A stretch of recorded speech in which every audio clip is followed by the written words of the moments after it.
Welcome back to TheChowTimePod. It's your host, Red. I got videos today from Alexander Grace.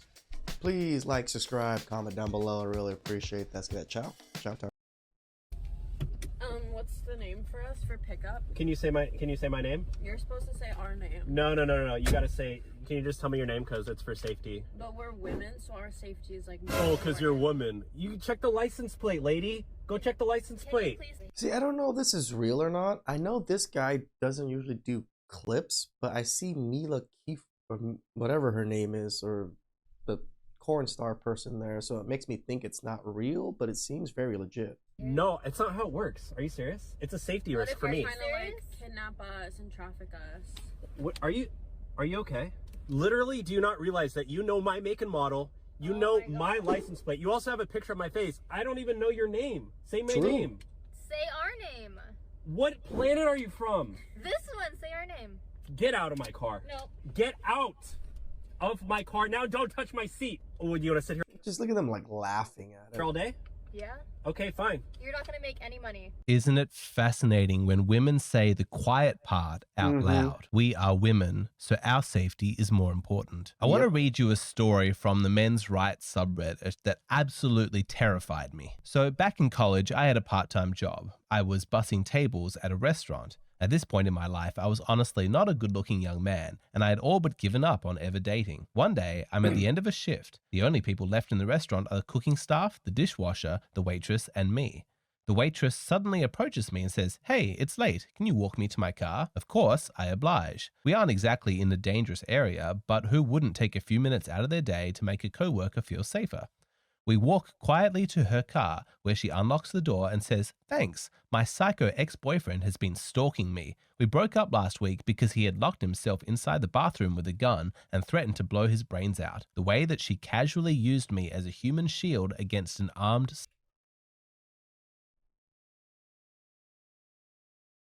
That's exactly what I thought when he was going through that. Yeah, just using you as a human shield from a man that she knows is dangerous with a gun.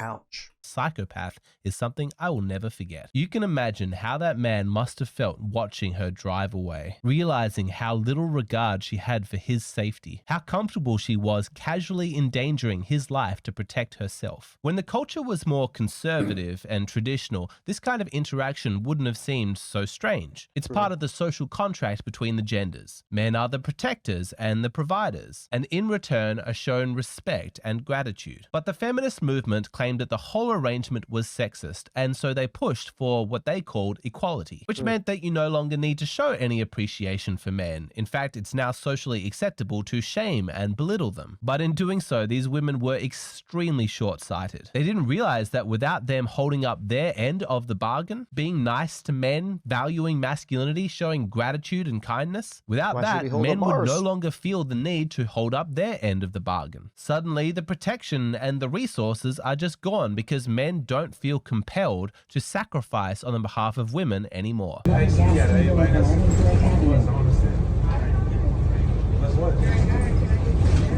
I just need more work. I've been standing on my feet all day, not getting up to nobody. I can't just sit like, I only got like a few more times anyway. I got 10 times left after that. You can sit down, not getting up. Just came from work, not getting up. Gaston Boulevard. I saw why did you guys for the books? You want to sit down with you?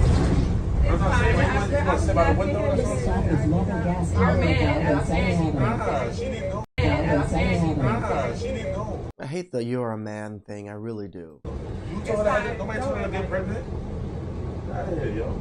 He says nobody told her to get pregnant. Man, that's savage. Look, personally, I enjoyed watching that. For me, I've gotten to the point where I cheer when I see men standing up for themselves. I agree. This guy does a manual labor job. He's on his feet all day and he wants to sit down. And he values himself enough to fight for this right. And I say all power to him. And I can understand that some of you guys might be uncomfortable watching that, like a guy not giving up his seat for a pregnant woman. Maybe you wouldn't act. That's perfectly fine with me. No, stand up for your rights. act the way that he did. And I'm not going to argue with you. That's your own personal choice. But let me tell you something that's absolutely guaranteed. This kind of exchange is going to become a lot more common. Men in this culture do not feel respected by women and so feel no inclination to sacrifice for them. And now, are you ready to explore some crazy hypocrisy? Because women will happily chant "my body, my choice" when talking about herself, but the concept of bodily autonomy never applies to men. The same woman who says, just because you're a man, you have no right to my body, without irony, lay claim to a man's body and feel entitled to her right to use his body for her own protection. You think if one of these women is being harassed by some aggressive dude, she's going to respect her boyfriend's right to bodily autonomy and his decision to just stay out of it? Absolutely. I didn't even think of it that way before. This is a good little thought experiment of how to see the thought process that way. Absolutely not. She's going to say, get in there, physically defend me. True. I don't care if it puts the physical safety of your body in danger. See, I thought he was going to go towards the us fighting in wars thing. They don't care about that, but this is actually a very good one too. You're my boyfriend and I'm entitled to your protection. Men are not entitled to a woman's body, but women are entitled to a man's body. Why the double standard? Well, it's because women in this culture truly believe that their lives are more valuable. They have been indoctrinated to believe that women are different, they are special, and men, therefore, are less than human. And from this flows the hypocrisy where you see any conversation about bodily autonomy is only applied to women. This is a terrifying fact that you need to come to terms with. In the minds of so many women out there, they truly don't believe that your male life is worth as much as theirs. Women are valuable, they are important, but men don't count. Their lives are disposable. That's why the conversation about bodily autonomy only ever flows in one direction. I want to take a moment and can we try to think of any law that gives the government the power to make a decision. I know what you're going to ask. About a man's body. Let's No. No. Curious, isn't it? Women act as though abortion laws are some unique threat to women, like they are being singled out. How dare the government regulate the bodies of just one gender, as though this is an exceptional case that can only apply to women. But in response to this part of the interview going viral, many people pointed out, well, what about the military draft? What could possibly be a bigger assault upon your right to bodily autonomy than the government signing you up against your will to fight in a dangerous armed conflict? I'm sure I'm not just speaking about myself. There must be other guys out there who feel stressed like I do every time China starts saber rattling about Taiwan or there's escalations in the Middle East. Not just because of my concern for all humanity and my desire for there to be peace, but because on a personal level, if a major world conflict breaks out, I'm part of the gender that is expected to fight. In the Ukraine, they made it illegal to leave the country if you were a man between the ages of 18 and 60. The reason is so that this could happen. This is the reality of conscription. Now, I want you to leave politics aside for the moment. Like whether you support Ukraine or you don't think the West should be funding them, whatever, just put that down and just think about this for a moment from a men's rights perspective. Look at what they are doing to this man who is terrified of dying. He does not want to be sent into a dangerous battle zone, but look how little bodily autonomy he has. And now, consider for a moment what the reaction around the world would be if this same footage existed and they were conscripting a woman. This is happening every single day on the streets of Kiev. Men dragged against their will to certain death, and the world does not blink. If the genders were reversed and there was footage of a single woman being conscripted in this way, there would be peace tomorrow because the world could not stomach it. It's okay to send men into the meat grinder because their lives are not valuable, but if they were doing this to women, the world would demand peace. That is the truth. But by all means, while watching this footage, tell me again about how sexist this world is against women. Tell me more about how privileged men are. And again, men might be able to stomach this sacrifice if, in return, culturally, they received respect, gratitude. Guys, I'll tell you guys now, I signed for the selective service before I even became a citizen because I became a citizen when I was 19 years old, and I signed up for the selective service when I was 18 years old. I was a permanent resident most of my life until I became a citizen. So even my dad My dad came from a war-torn country. This story time. I even tried to join the military, and my dad was livid. He was like, I did not leave a war-torn country for my son to come and fight in another war, right? So even like my dad didn't even understand what the selective service was, but he also understood very well why it was necessary. There is that side of things too, but my dad, if he had the choice, no, he wouldn't want to send his sons out there. Attitude and appreciation. Yes, we understand the kind of sacrifice that you men are making. You are extremely brave. We are so thankful for what you're doing, putting yourselves in danger to keep us women safe. Extraordinarily, for many men, that might be enough. They're like, okay, fine. Yeah, no worries. Let's keep doing it. I continue to be amazed, inspired, and frankly, a bit saddened about how much men will do in return for so little. But yes, some basic gratitude and appreciation goes a long way with men. They will do extraordinary things. But that is not the society that we live in. Instead, the cultural attitude seems to better mirror what Hillary Clinton said in that speech in El Salvador. I'm not kidding. This is a real quote. Women have always been the primary victims of war. Women lose their husbands, their fathers, their sons in combat. Women often have to flee from the only homes they have ever known. Women have always been the primary victims of war. What? Are you fucking kidding me? When Ukrainian men return from the front lines, they read articles like this. War shatters dating scene for women in Ukraine. Oh no, the war in Ukraine is affecting women's dating? That's so terrible. What a tragedy. I swear the contents of this article only make it worse. The strain of the war on Ukrainian men is evident on dating apps, Ms. Barakna said, observing that many look very depressed and tired.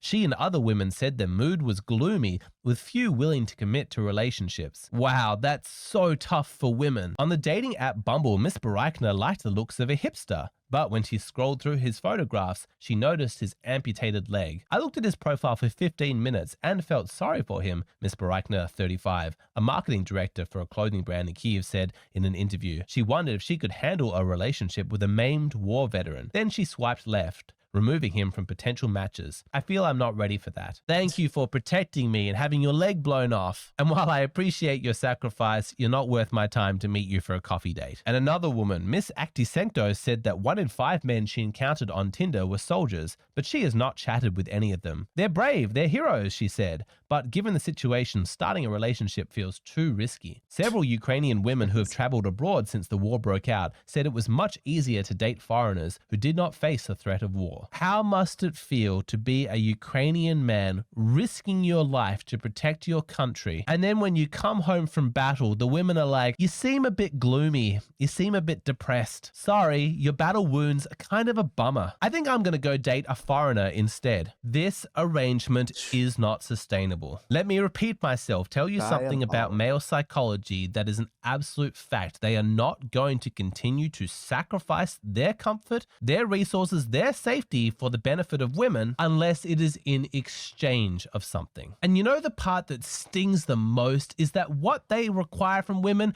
is so little. It's just gratitude. It's just kindness. I know this for a fact because I've done thousands of private consultations with you guys, and there are so many husbands out there who are willing to go out there to take on the world, do the absolute hardest shit, and all they want in return from their wife is a smile. Someone who says, thanks, I appreciate all that you do. Men require so little, but in this culture, it seems like even that is asking too much. And it seems like the solution, at least according to modern women, is not to reinstate traditional gender roles, go back to mutual appreciation. No. It's to shoot for total equality. But we all know how that's going to turn out. Why are you a feminist? Because I believe that women and men are equal. I do think that women should be able to vote. Are you talking about just in marriage? Everything. I think that women should be able to vote. I think women should be able to draft. You think women should have to be drafted? Able to vote. Should women be drafted? I don't know. I'll have to think about that. I think they're equal. I don't know. I thought they were equal. Wait, you did say. I guess you're right, yeah. You did say that they should be drafted. You want them You want them drafted? So if you were drafted tomorrow, would you go? I'd probably leave the country. Yeah, you wouldn't go. So much for that equality. You would flee. This is actually what happens even for the volunteer force of women. If they're about to be deployed to a conflict zone, conflict area, frequently they tend to get pregnant, which would preclude them from having to be deployed. So even if you do get drafted, or even if you're a volunteer, a lot of these women tend to, I'll just get knocked up. So let's talk for a moment about your personal moral code. As a man, how are you meant to handle it if a woman comes up to you and says, "Can you please walk me to my car? It's a dangerous neighborhood. I don't feel safe. Could you please come and help me?" Should you say no? And if so, how do you deliver that verdict? Or should you say yes? Because from your perspective, it doesn't matter how entitled and bratty modern women are acting. It's just part of your dignity to act as a traditional man. Do you know what That'd be me. I'd be very similar to that particular one. you would do in that situation? If you need help clarifying your own moral code in this area, that's what the rest of this video is going to explore. If you guys do need help with that, go to his Patreon, sub on it. You know, he has a lot of great content on there that's outside of this video or these videos that I always cover. He goes more in depth. So, personally, I'm an idiot. I would probably still help out the woman if she is somewhat of friendly to me. If she is like a friendly coworker, like a somewhat of a friend or something, then yes, I would walk them out. If they're just complete strangers, that would be a no for me. Please like, comment, subscribe down below. I really appreciate that.